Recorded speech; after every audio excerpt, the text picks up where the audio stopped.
Hey guys, and welcome back to the box van conversion.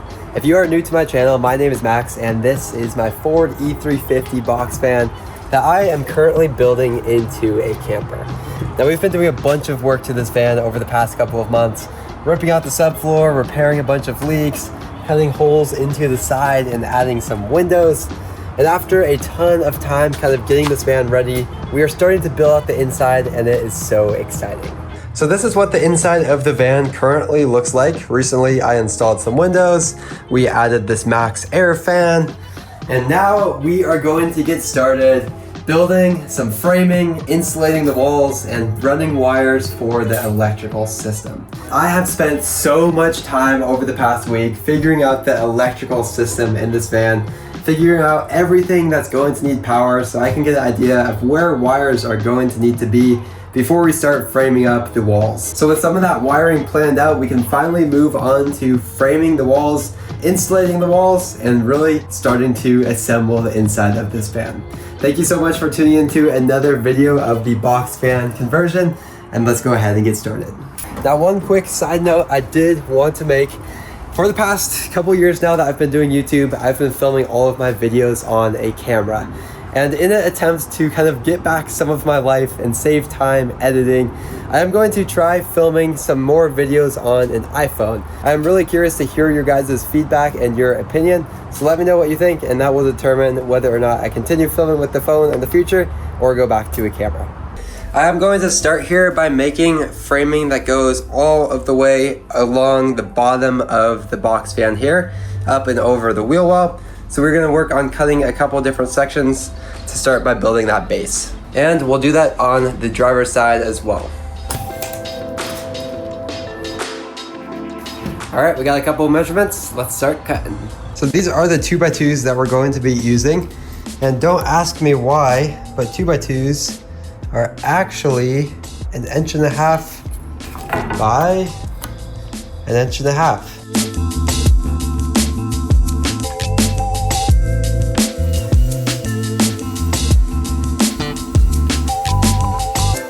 All right, we got some pieces cut now. So these pieces here are for the bottom of the framing, starting in the back.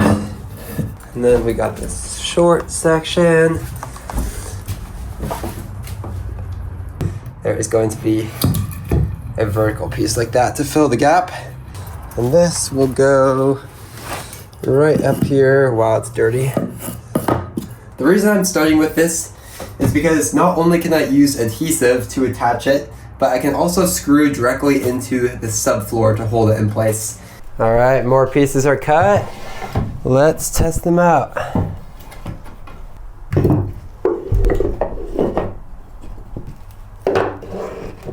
So I have framing sections cut along the bottom on both sides here. And now I think we're going to work on just getting a bunch of measurements and starting to cut the rest of the pieces needed to build the rest of the framing in this van here.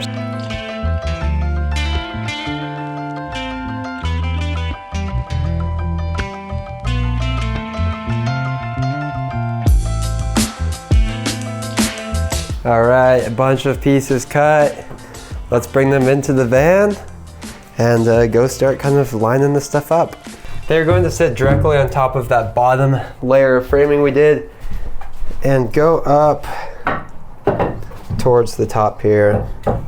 None of these pieces want to stay in place because the van is parked at an angle right now, but just finished kind of lining up some of these vertical sections of framing. Same thing on the driver's side over here. And I think the last thing we're going to do for tonight, since it's starting to get dark, is just attach the bottom track, the bottom layer of framing. That way, when we come back tomorrow, hopefully this bottom section of framing will be nice and secure, and we can work on attaching the vertical section. So let's go ahead and grab some construction adhesive and start attaching this bottom layer. We are just going to start here by drilling some pilot holes.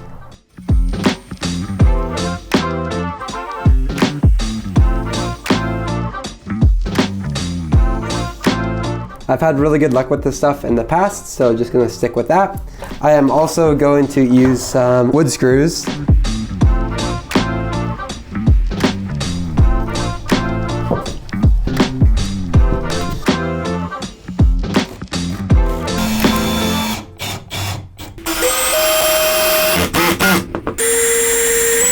Oh my gosh, I am sweating out here. Even though it's dark, it's still about 80 degrees right now. Probably even hotter in the van.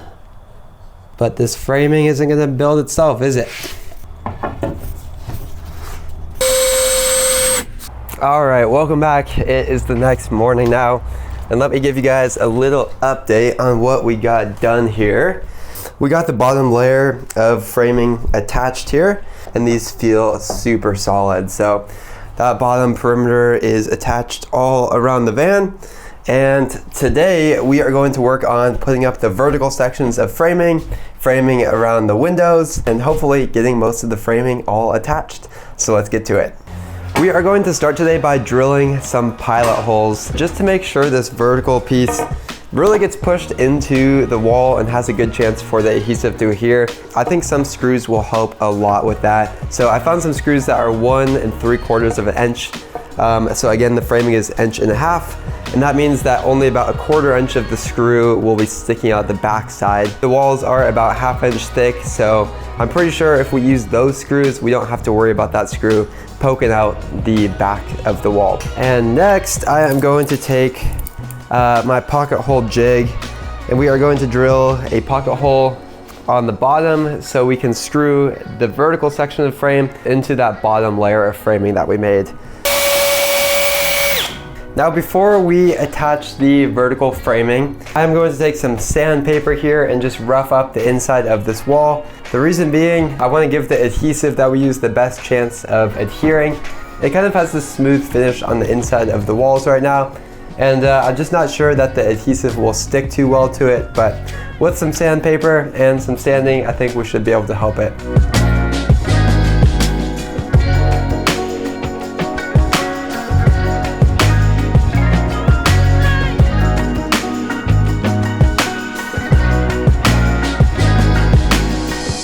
For sealants, I am going to be using Sikaflex 252 instead of construction adhesive, and the only reason is because Sikaflex 252 is designed for flexing and moving, and since these walls are pretty thin and they move around a lot when driving, I just don't want the construction adhesive to start to crack over time, so Sikaflex 252 is what we're going to use to help with that vibration.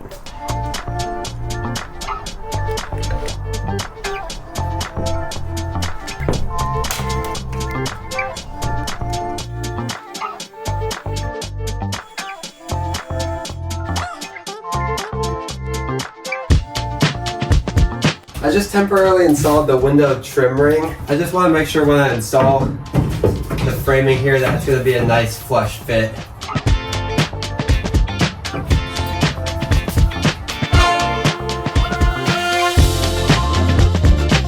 In the past video where I was installing windows in my van, I was talking about the window trim rings and how I wasn't quite sure if I was going to be able to use them. But after deciding to use the 2x2s for framing, it actually seems like those trim rings may work out. The trim rings have what's called a wall depth, and if your wall is too thick or too narrow, they won't work. I wish I could say I planned for this, but to be honest, this was just one of those times I got a little bit lucky.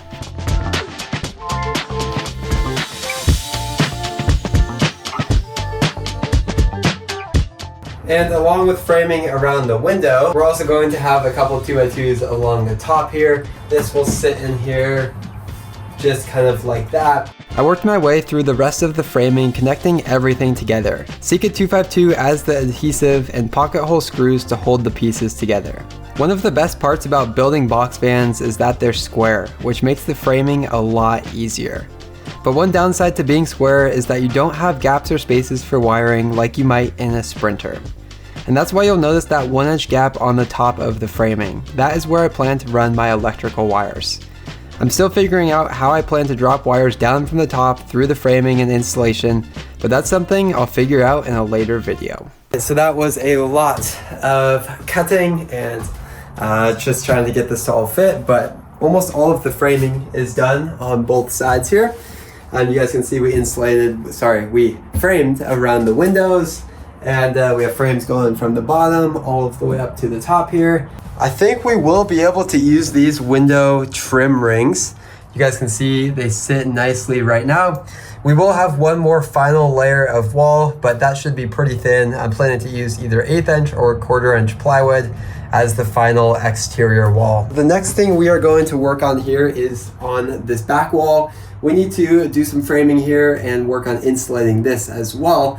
So this is going to be a little bit thicker. These are 2x4s, but I'm gonna cut a couple of 2x4s, one for either side of the window, and then one for either side of the RV compartment door. And then we'll have insulation kind of surrounding the window and the compartment door down there. The back wall was going to be far too thick to use the window trim ring, so I was mainly doing the framing for support, but also to make cutting insulation easier. By adding the framing, I wouldn't have to cut out weird curved edges with the insulation. I could just do square cuts.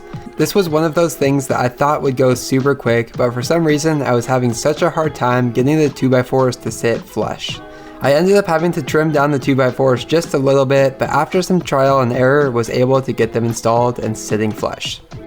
Now this wasn't the prettiest, but I did add little 2x2 cuts around the compartment door just to fill in the remaining empty spaces.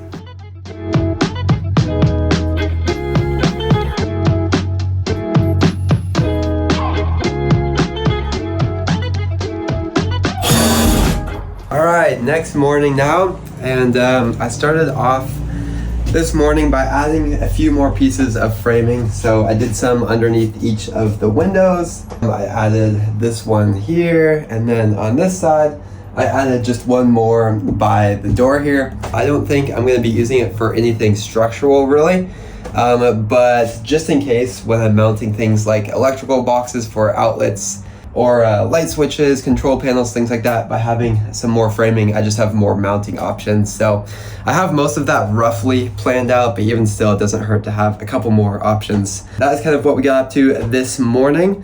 Yesterday, we finished up the back wall here. I don't know, it's not the cleanest setup here, but used a 2x3, some 2x4s here, just trying to make sure this whole wall will be flush with itself. And now we are going to move on to cutting a bunch of insulation. So let's go in the garage and I will show you guys what we got. All right, so here is the insulation we got. It's the same as what I used for the subfloor, except that it is 1.5 inches thick. Again, because we used the 2x2s here, you guys can see the insulation is the exact same width. So this will sit flush when it's in the wall.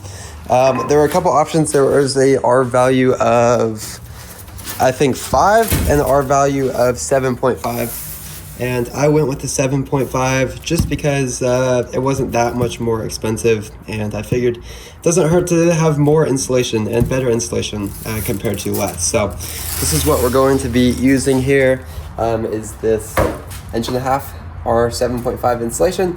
We're going to work on cutting this out now and filling in the walls. Cutting the insulation was another time-consuming project and a messy one. But since I had done this once before when working on the subfloor, I had a pretty good idea of how to cut it. A jigsaw with a fine metal blade was the answer, and that made cutting everything pretty easy.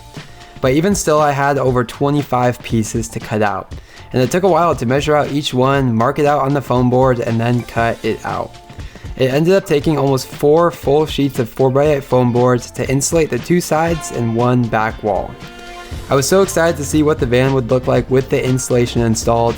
I had to remind myself multiple times to take my time and make sure I was still cutting each piece accurately. I just finished cutting all of the insulation pieces for the sides, not the back wall yet, because I'm still figuring out what I'm going to do with that. But we are going to move all of these pieces inside the van and start test fitting them into all of the sections. I wrote the dimensions of each of them, but it still might be a little bit tricky to figure out where these go. Now right here is where I learned a tough lesson, and one that would end up costing me a lot of time. When I measured out the dimensions for the foam board, I cut each piece precisely to the size I measured for the gap. Well, by doing that, not a single piece ended up fitting. What I should have done instead is cut the pieces to be about an 1/8 inch or 1/4 inch shorter on each side, just to leave some wiggle room for pushing it into the squares between the framing. But like I've mentioned a few times during this build, I am such a big believer in learning by doing and not being afraid to mess up.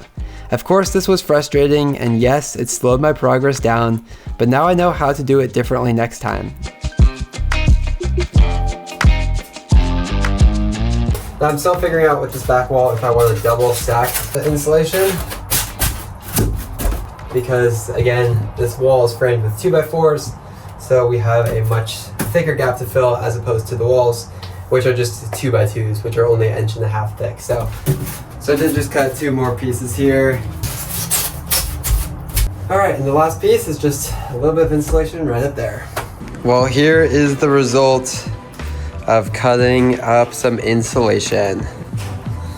That was a lot more work than I thought, and I kind of did that to myself though, because I cut all of the insulation to the exact dimensions of each kind of hole or compartment in the framing. But with that being said, the insulation is pretty much all complete on the inside, both of the walls, and then the back wall here too. I double stacked the insulation, you guys can see here, so it's the same on these sides, just to kind of fill in that compartment there.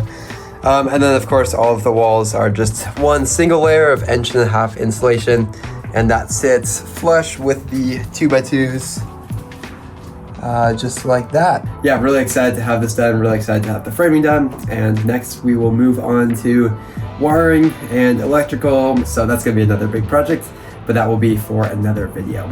Well, that is going to wrap it up for this video of adding some framing and insulation to the walls of my box van. It feels so good to get this done. This was definitely a big project and a big step forward in the process of building out the inside of this van. So I hope you guys enjoyed this one. If you did, don't forget to hit that like and subscribe button. It's a completely free way to help support my channel and the van build, and I really do appreciate your support. Thanks again for watching, and I will catch you guys in the next one.